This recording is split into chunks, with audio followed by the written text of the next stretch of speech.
Hi everyone, welcome to Handicrafts A to Z channel, and in today's video I continue making the case around the cabochon for making the pendant like this.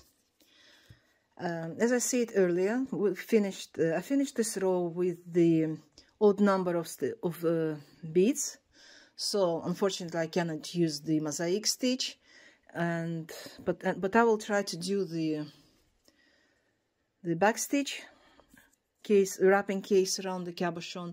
And now we need to talk about the stone thickness. You may know that some stones come with quite thin, some arrive with quite thick, just like this. So depending on the height of the stone, of the gem that you will be using as your cabochon, you will need to make 2 to 3 base rows with the same beads, same size beads as you would do the base row. Like in this case, I'll have to make another row with the size 11, and then I will move to, let's say, size 15, and that will create the nice sphere around the cabochon. So for this case, I will do 2 size 11, 1 size 15, and for this cabochon I might do 3 size 11, 1 size 15, and so on. It all depends on the height of the cabochon that you will be using. And for the back stitch, we'll need nothing but the same old back stitch that we would use. For the first bead, I need to come out of the nearest bead. That would be the starter. And for the previous row we did the 2 stitches, but for the next rows you will have to add 1 by 1. That will make it nice and neat. So adding 1 bead at a time. Sorry, got the wrong stitch. So adding 1 bead at a time. Pass the needle through the bead, pick up the new one, and this time it passed through the 2 beads of the previous row, and like this. So kind of doing one step forward, 2 steps backwards with a new bead on the corner, into the 1 step ahead, 1 bead ahead, insert the needle into the lower bead and the previous one, and again the needle comes out and goes into the last 2 new beads that we just added, and it goes like this. Again, 1 more, 1 ahead and 1 back. Just be very careful.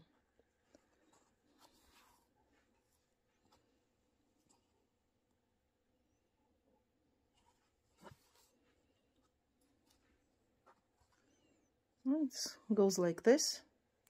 As you can see, it's already cornered nice. And continue. 1 new, 1 back.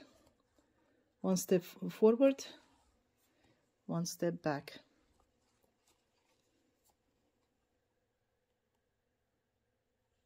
And so it goes like this until we finish the whole row, and I'll come back with the next one.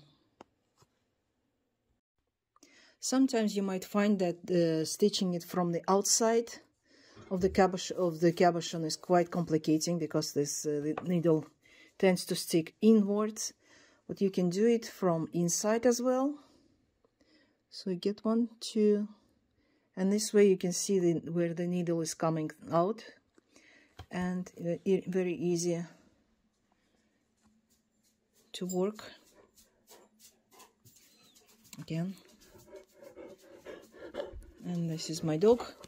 As soon as I start stitching,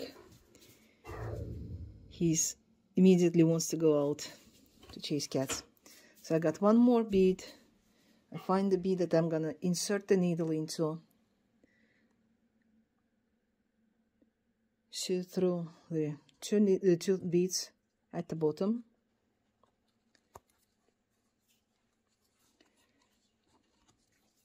and then return to the starting point of the next bead. So as you can see, there's a nice case starting appearing, and I will continue with that, and I'll return and I'll finish with the last one. Now the row is almost finished. Now the only thing I have left to do is to add the new thread, because this one is almost over. I prefer to keep something like 20 centimeters, about 10 inches of spare thread when I'm stitching. I just pull it on the back, make a couple of stitches under the stone, just because it's already glued to the felt cloth, and it will be glued on top. That would secure our ends once we finish the stuff. It will be covered with paper and then leather, so all our stitches will be securely glued in. And I'm just adding the new thread. If I can see that end.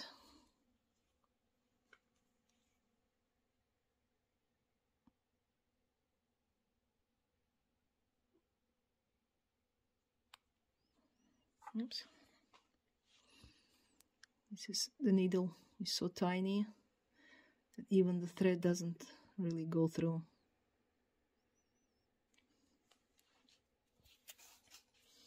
A small knot as usual, as you would do with regular stitching, and we get the needle close to the last bead.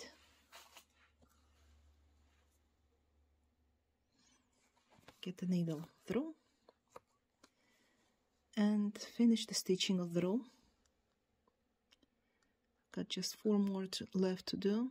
I said it's easier to do if you do it in the back. No.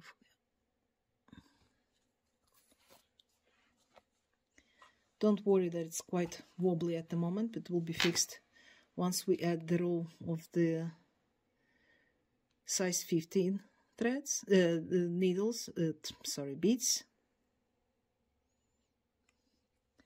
So used to talk about threads and needles. I keep losing the word bead.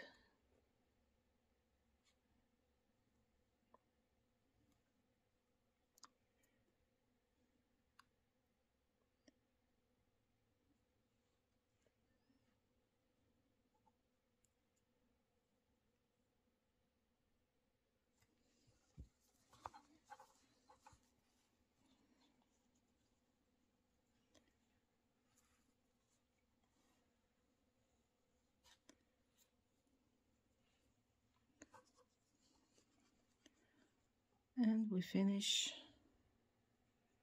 the last 3 beads.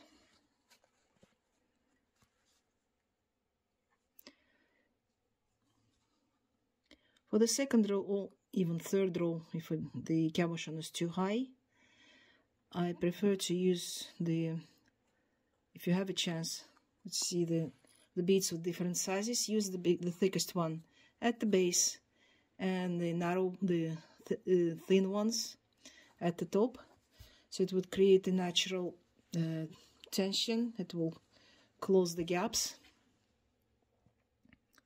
As I was telling earlier, I loved to work with the check beads before they started standardizing the seed beads.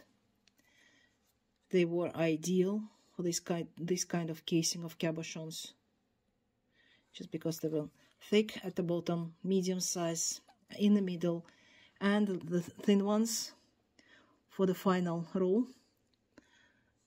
Let's see this one.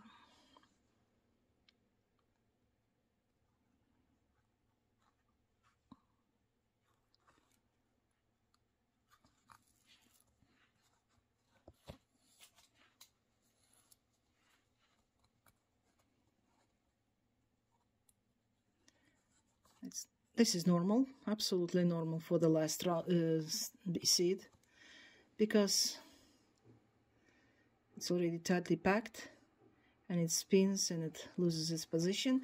So I insert the needle from this new added bead to the first bead that we started the row. We stitch it through these two.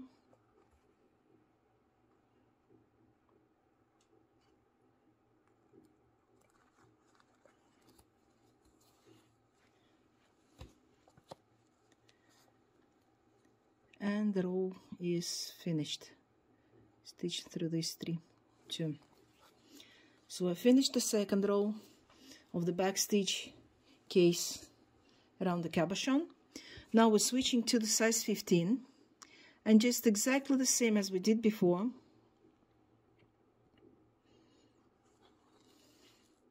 Stitching with size 15. Size 13 would be preferable, but unfortunately Toho doesn't make size 13. It's hard to find it. And it goes like this.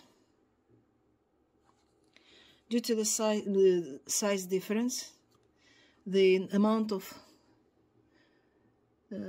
beads remains the same. But due to the size, it will create the tension, it will be tightly packed, and it will create a kind of the wrapping case around the cabochon. It will keep it on the felt cloth, even if our glue loses the adhesion. The wrapping itself will keep it on the surface.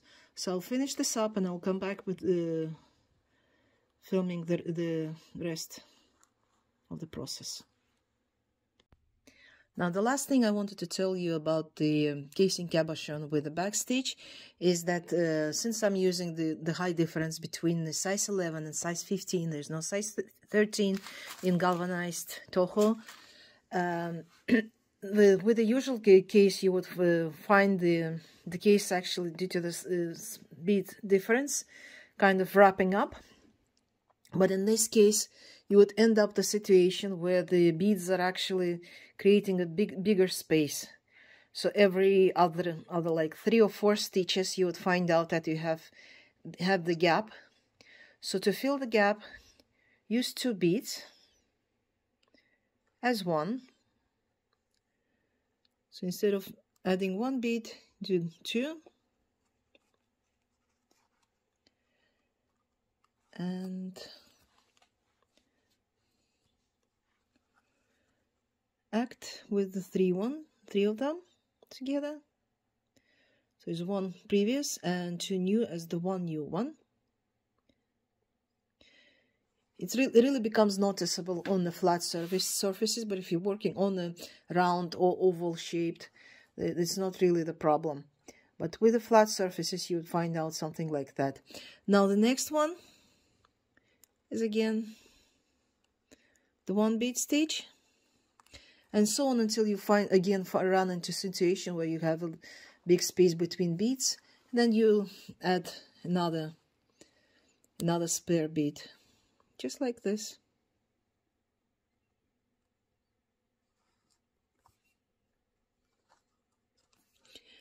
I usually add after 3 or 4 stitches. So this would be would be like this. And as you can see clearly, it's already covering the jam. So once I finish the whole roll, it will be tightly wrapped around and stitched to the cloth. Now I've almost completed the stitching. Now there's the last 2 beads that I've added and the front one. Pull the needle through, and at this point I need to go around the whole cabochon and thread all the beads from the last row just to keep them tight, like this. This will pack up everything together, and I need something stronger because the threads are getting, the beads are already packed up enough, so every stitch is difficult to place. So what I'm planning to do is just go around the whole filling, and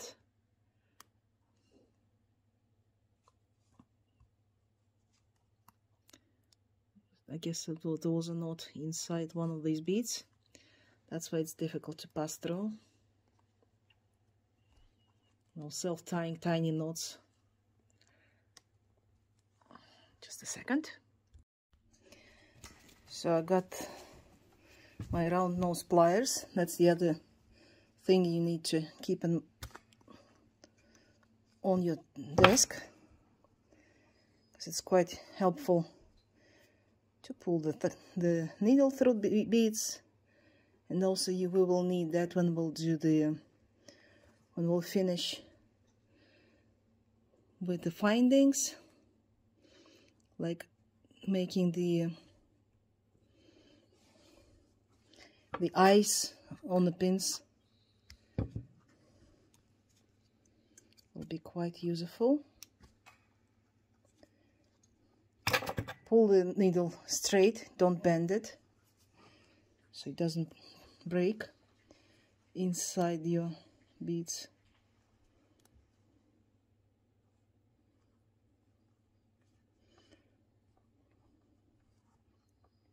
There's one thing I don't like about the size 15, especially Toho, is that they got very tiny hole. The size 11 is perfect hole. You can pass the thread 10 times, but with the smaller ones, just like happens here, it gets stuck.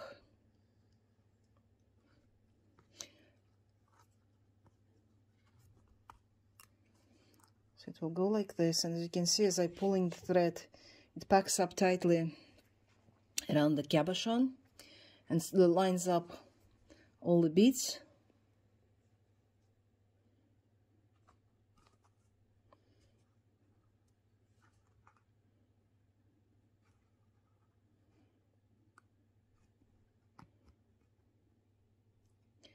And so it goes like this.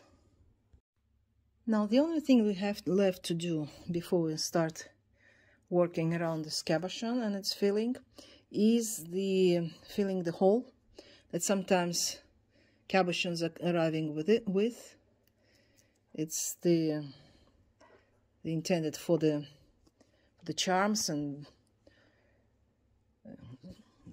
culottes and so on. So it will keeps the cabochon suspended on something. So for this thing, I need to use, preferably use the matching color of the cabochon. In this case, probably I will use this, because I don't have any other colors available. But this is more or less matching one. Or I can do a bit, let's say we'll do the two of three beads of the size 15 silver lining, because even if they see through the hole, it still won't be that noticeable. And I will use one of the light blue beads that I will be using to work around this cabochon that we have here. And this is the method that is called stack. Generally what you do is you stack up and you measure if these 2 beads will be enough. I'll guess that will be enough. And the third one will go, the bead that will stay on the surface. So I thread the beads in, and I skip the first one, the blue one. I insert the needle right through the other 2 that I will be inside the cabochon, and stitch through. Make sure that the thread stays this solid, and that's it. I've covered the hole. Now the only thing left to do is to tie a couple of knots at the back side, and we'll be ready to start working around this bead castle. Thanks for watching, stay tuned, and see you in the next tutorial. Bye.